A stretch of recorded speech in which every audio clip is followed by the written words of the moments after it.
La mouche de la pomme est un ravageur pouvant occasionner des pertes appréciables à défaut de traitements appropriés. C'est le second ravageur en importance en été après le Carpocaps. Les adultes mesurent 5 à 6 mm et sont un peu plus petits que la mouche domestique. Leurs ailes portent des bandes noires très contrastées en forme de F inversé, caractéristique de l'espèce. Un point blanc distinctif est aussi présent sur leur dos. Deux autres espèces semblables, mais non nuisibles, peuvent être observées en verger, la tripette de la cerise et la tripette noire des cerises. On les différencie grâce à leur motif sur les ailes. La mouche de la pomme émerge du sol entre la fin juin et le début juillet et les femelles commencent à pondre 5 à 10 jours plus tard. Chaque femelle peut pondre jusqu'à 300 œufs en 30 jours, qui sont insérés individuellement sous la pelure du fruit en juillet et août, provoquant souvent l'apparition d'un petit point rouge sur la pelure. La larve est un asticot blanc qui se nourrit de la chair de la pomme en y creusant des galeries à partir de la surface du fruit jusqu'à ce qu'elle atteigne 7 à 8 mm de long. Elle quitte alors le fruit et s'enfonce dans le sol pour y passer l'hiver sous forme de pupe. Des sphères rouges engluées sont utilisées pour dépister les adultes de la mouche de la pomme. Ces pièges réutilisables de 8,5 cm de diamètre sont fabriqués de bois ou de plastique, enduits d'une peinture rouge et munis d'un crochet de métal.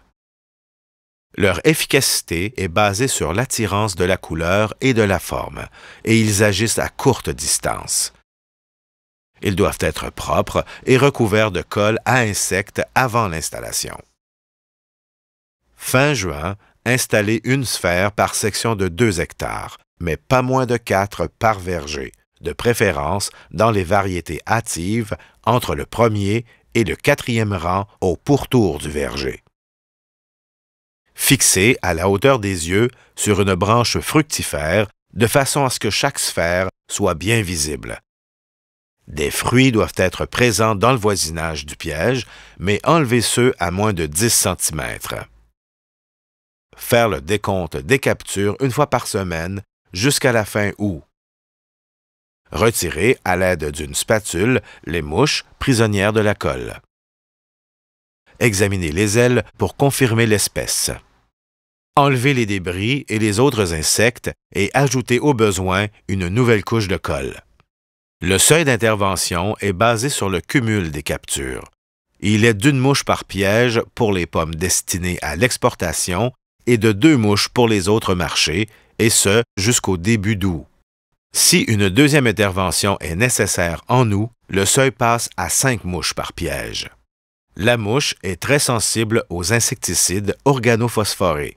Si ces produits sont utilisés en juillet et ou en août contre le Carpocaps, celle-ci sera bien contrôlée. D'autres produits ayant une bonne efficacité et recommandés à cette époque figurent dans le guide de traitement foliaire et la fiche de production fruitière intégrée.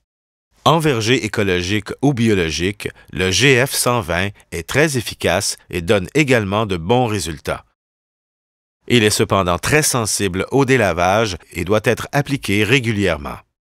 Important, pour éviter les infestations répétées de la mouche de la pomme et aussi du Carpocaps et du charançon de la prune, coupez tous les pommiers abandonnés autour du verger ainsi que les arbres de la famille des rosacées tels que les pommetiers, les cerisiers sauvages et les aubépines.